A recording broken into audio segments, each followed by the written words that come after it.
already know the people they care about. Nobody gives a crap about cross country, and I'm fine with that. It works. No one cares about it. No, I honestly. I got a 2-piece on If I didn't have to be in the assembly, I probably would skip it. Dude, Grace and I did that one time. We just went to Aspire. Yeah. I had no idea. I Actually, actually people are just like, yeah, for what? I know. I just know I have just have more questions. I just asked my mom. Okay, so you guys had some questions. Before we jump into this stuff, let me take some questions here. And then talked about the tunnel. Oh, yes, the tunnel. Yes. Tunnel, we need, The tunnel. I need to know. how does we have answers? Or maybe that's a Friday. How the heck do you build Yeah, it? let's wait till No, Friday I so won't we can be hear here this. Friday. Yeah, okay, we'll do a Friday thing. I agree. Yeah, we better go Friday. You better record that. Fun Fridays where we can. So the last one. There you go. I agree.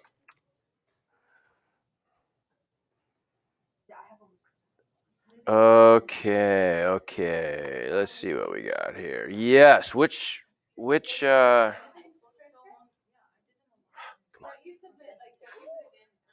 It's the last question on the homework 1.2. 1.2, okay. The cosine on the bottom. Okay.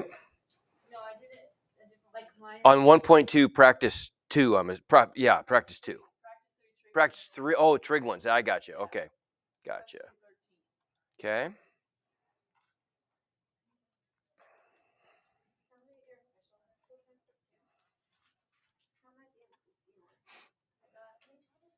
Yes. Okay. Okay, this is a good one to go through.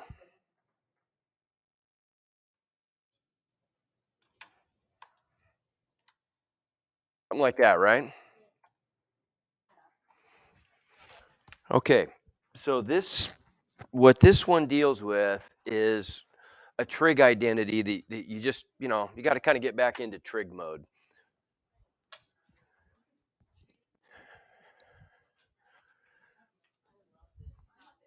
So remember what what's our special trig identity? And I don't want to spend too much time on this stuff because we will have a better way of doing these once we can differentiate. There's a better way of dealing with these indeterminate forms called L'Hopital's rule. So we don't really need to be experts on this, but this is a good one to look at. It's good trig practice. So somebody remind me, what is the special trig limit that we now know? The limit of the one that would be an indeterminate form, but we know the answer.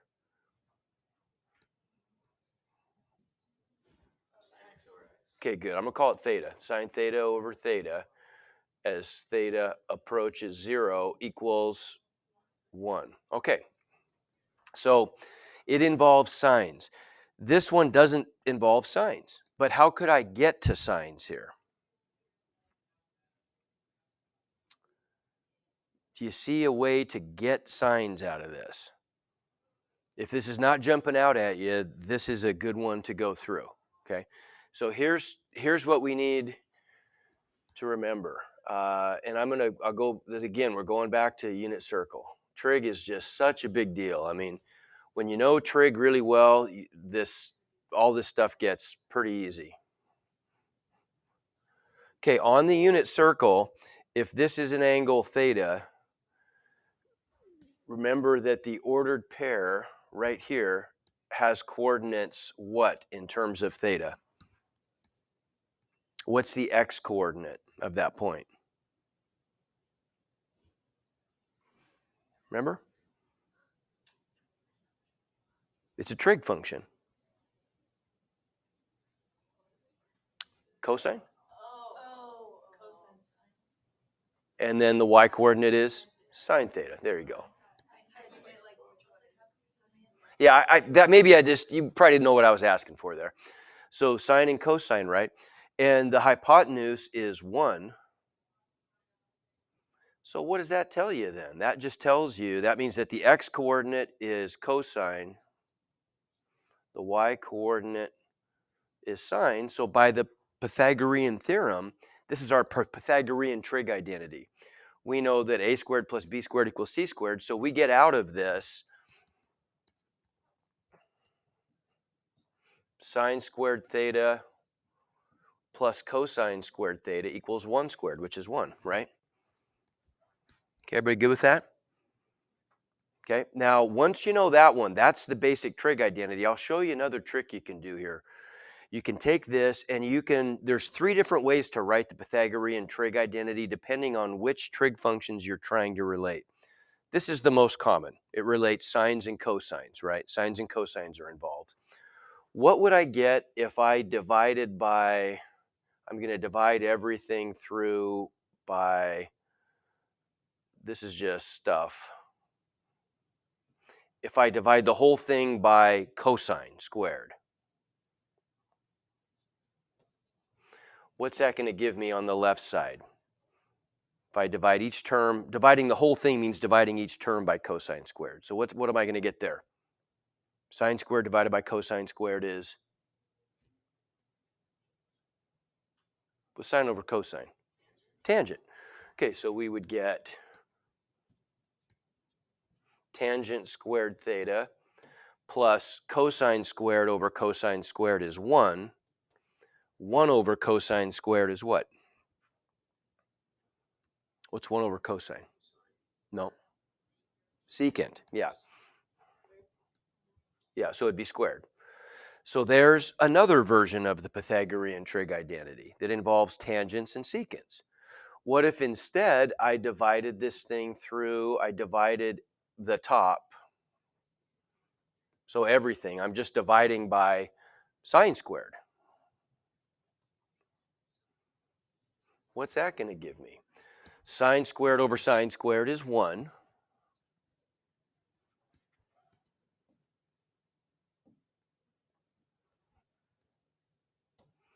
Cosine squared over sine squared is, cosine over sine is, I think maybe you said it, cotangent, yeah. Cotangent squared theta equals 1 over sine squared is cosecant squared. So look, you end up getting 3 for the price of 1 there, right? You start off with the basic Pythagorean trig identity, and then by dividing all the way through by either sine squared or cosine squared, you get the other Pythagorean trig identities also, which aren't important to us right now, but they will be soon. Okay, but for now we know this one, okay? Pythagorean trig identity. Okay, well then, do you see a way to get that? And I'll give you a hint. On the bottom, it would be convenient for us to factor out a -1 on the bottom. Maybe, does that make sense? Or I could multiply top and bottom by -1. Either way, look what happens if I do that. The top's going to become negative. The bottom, I'm going to get negative cosine x plus 1, which is the same thing as 1 minus cosine x. That looks a little bit better. How come? How am I going to get a sine out of the bottom somehow if I have a 1 minus cosine x? That's important. What could I do there? Like if I were to solve this Pythagorean trig identity for sine, what does that give me? If I solve for sine, I would just get sine squared theta equals 1 minus cosine squared theta. If I solve for cosine squared, I'd get cosine squared equals 1 minus sine squared, right? Look at that. That 1 minus cosine squared is the same thing as 1 squared minus cosine squared. That's a difference of squares. So what could I do here? There you go. Multiply top and bottom by the conjugate of the bottom, right? 1 plus cosine x. And then on the bottom, that's going to give me, if I remember my pattern, if the conjugate pattern, a plus b times a minus b always gives me a squared minus b squared, doesn't it, right? Okay, so that's it. We do that a ton in math, So we'll multiply both top and bottom by, in this case, oh, come on, where's my orange? There's my orange. 1 plus cosine x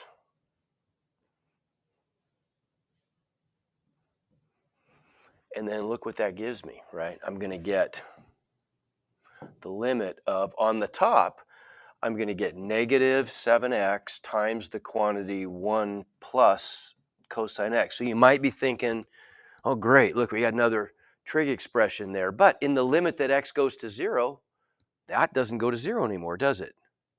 Right? 1 plus cosine x goes to 2, so that's okay. On the bottom, if I multiply those out, I get 1 minus cosine squared x, which is equal to what? Sine squared, right? Everybody see that? Okay, are you seeing this trick? I mean, it looks, first time you see it, you're probably thinking, how would I ever think of that, you know? Well, you do. Once you kind of see, you start to see these little tricks, you start to look for them. It's because of that cosine x minus 1 on the bottom, which is just the opposite of 1 minus cosine x. So in your brain, you're seeing a 1 minus cosine x and thinking, aha, I can turn that into a sine squared by creating a 1 minus cosine squared on the bottom. Okay, that's kind of that's your route that you're seeing, looking into the future. Okay, and so then this gives us the limit of, let's see, negative 7x times 1 plus cosine x over sine squared x, okay? And did I write that thing down? Oh, 7x squared. About to say, gosh, I wish there was an x squared there. It'd make this a lot better. The answer is going to be defined now with an x squared there. Okay. Right? Now let's go to a new page because we're running out of space here. We won't be so messy. So we see how we got there.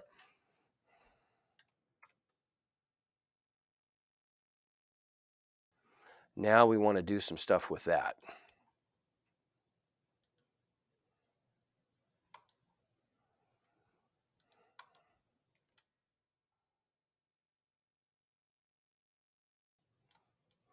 Okay, so what can I do there now?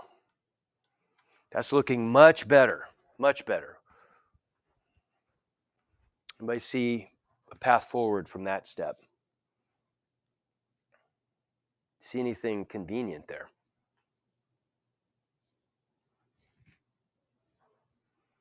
How about this stuff?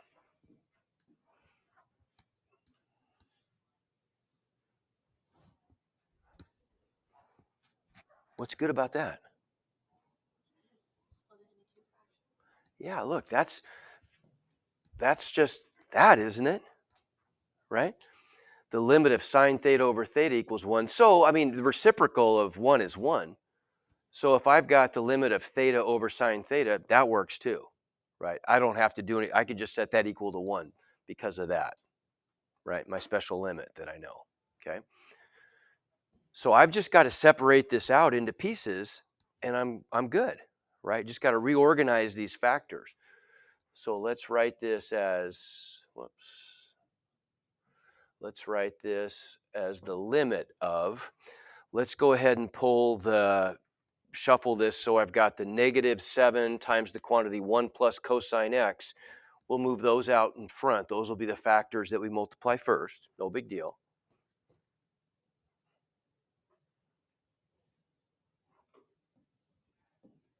Let's make that better.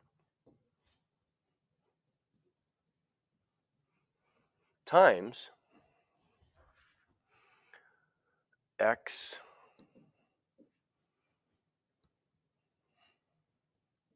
squared over sine squared x as x approaches 0. Okay. Now we have a property. We know that if I have a limit of a product of stuff, I can break that into separate limits, right? Okay, so I could rewrite this as the limit of that stuff, -7 times 1 plus cosine x times the limit of that stuff, right? But isn't a squared over b squared just equal to, didn't give myself enough room. Isn't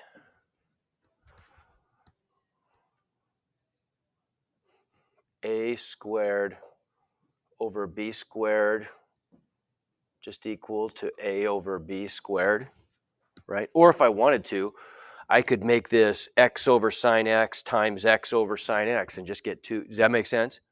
Everybody see what I'm saying there? Okay. How about if we use this property? I could write this as the limit of x over sine x squared. Right? Everybody see that? Okay. Give me 1 to 5 on that part right there. Do you see how we did that? Okay. Questions? Let me not skip a step here because I kind of skipped a step. I'm going to undo that, skipping that step.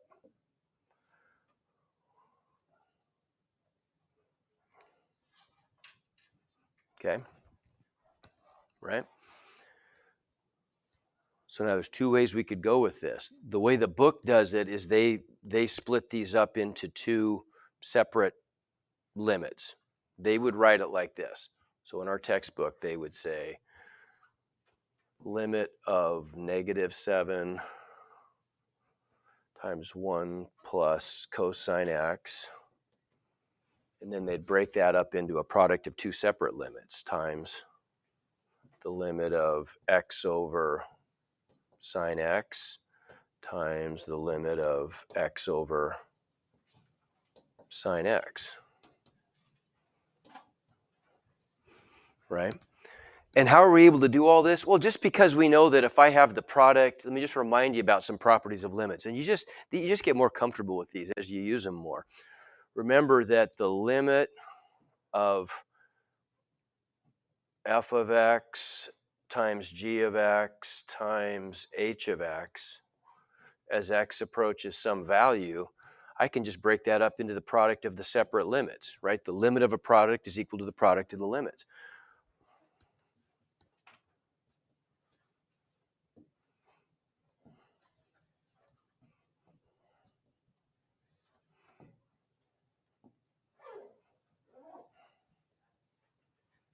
Right? Okay, that's all we're doing. Do you even necessarily have to do that? Not really. I mean, you could even, like a lot of times, if you're just showing your work on the AP test, you probably want to break it into separate limits, but we could even just say, okay, well, if I've got the limit of, this times this, well, I could just take that limit and go straight to my answers without having to separate the limits explicitly. We just know that's what we're doing, right? That's part we can do in our head. Okay, so what does this give us then for our answer? What are these limits equal to? 1, right? That's our special limit. Okay, again, is it exactly our special limit? Well, I mean, our special limit has the sign on top, but it doesn't matter because the reciprocal of 1 is 1, so you can write it either way. It doesn't make any difference. Okay, so yes, these are, by definition, these are equal to 1, right? So what do we get? We get whatever that answer is times 1 times 1. Well, what is that answer? If I evaluate that limit as x goes to 0, what's the cosine of 0? 1. So I get -7 times 2 is -14. So I end up with -14 times 1 equals -14. Okay, everybody see that? Okay. The other way we could have gone with this if we wanted to is we could have written this. This is the way I would probably do it. So let's kind of separate this. We'll make this orange, or orange, not gray. Orange is we could keep that limit the way it is, the limit of -7 times 1 plus cosine x times the limit of x over sine x squared.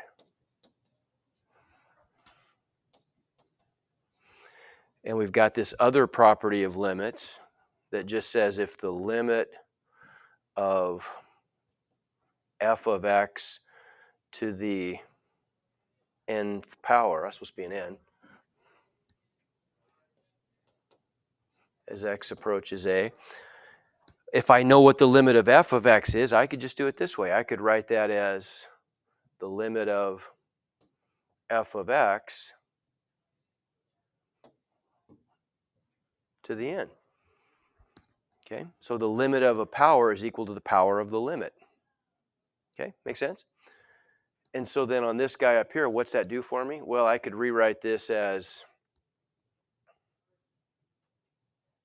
the limit of -7 times 1 plus cosine x, which is just -14, right? Times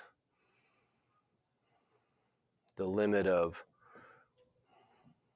x over sine x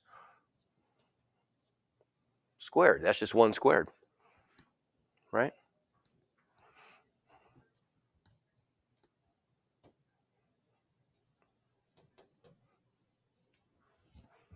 Okay, does that help? Okay, all right. So there's that guy. Okay, anything else?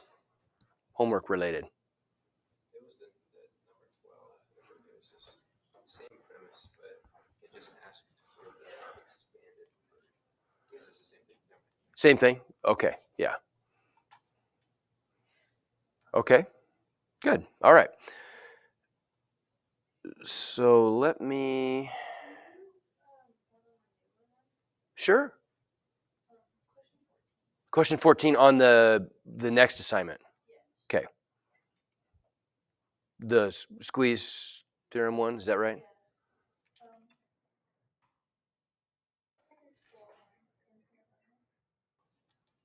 Let's see. Okay, what do we got? Oh, is it the one on infinite limits? Yeah, gotcha. Okay.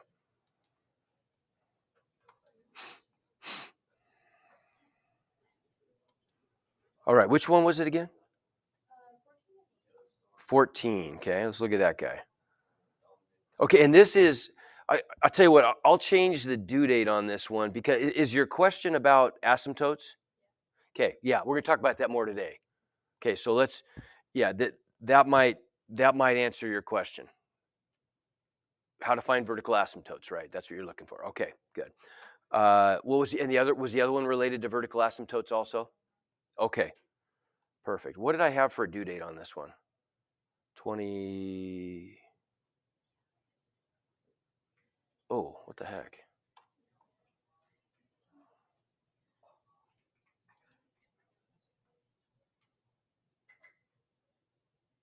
Okay.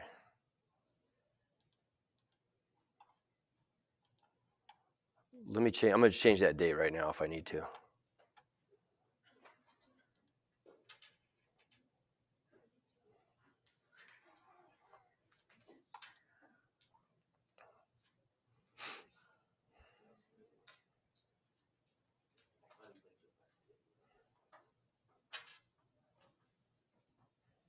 Oh, okay, that one's not due till Friday, and maybe we'll even make it Sunday or something. Remember, these due dates are just recommendations. It's not like you're losing any points if you go beyond the due date, right? They're just recommendations.